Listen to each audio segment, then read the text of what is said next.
আজ ঘুম থেকে উঠেছি অনেকটাই তাড়াতাড়ি, কারণ ঘর টরগুলো সব কিছুই ঝাড়তে হবে, কারণ পৌষ সংক্রান্তি তো চলে এসছে তোমরা জানো। রান্নাঘরটা সব কিছু পরিষ্কার করলাম, তারপরে এসছি আমার ঘরটাতে। তো ঠাকুর ঘরটা এখনও বাকি আছে, সেটা পরে কোনো দিন করবো, এখন আজকে সময় নেই। তো ঘরের চারিদিকের এত ময়লা হয়নি, কারণ আমাদের যেহেতু ওষুধের মধ্যে আমি সব কিছু পরিষ্কার করেছি, বা কিছুদিন পর পর যেহেতু আমি পরিষ্কার করতে থাকি, তো আমার এত নোংরা জমেনি। যাই হোক, যতটুকু করার ততটুকুই করছি। এদিকে রান্নাবান্নাও হচ্ছে, আর এদিকে দেখো আমি ঘর গোছাতে গোছাতে আবার সোনা বাবাকেও খাইয়ে দিচ্ছি, কারণ সকালবেলা ঘুম থেকে উঠে এখনও কিছু খাইনি। তো দেখো আমিও কাজ করছি, আমার সোনা বাবু আমার সাথে সাথে কাজ করছে, মানে ও এদিক ওদিক করছে। তো ওর জন্য না ভালো করে ঠিকঠাক কাজ করা যায় না। সকালবেলা একটা এরকম সময় যে সবারই কাজ থাকে, কে বাচ্চা কোলে নিয়ে বসে থাকবে বলো, সবারই কাজ থাকে।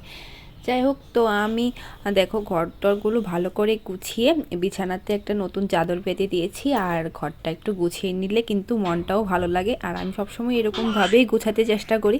তো চলো, দেখা হচ্ছে আবার নেক্সট মিনি ব্লগে। Bye bye.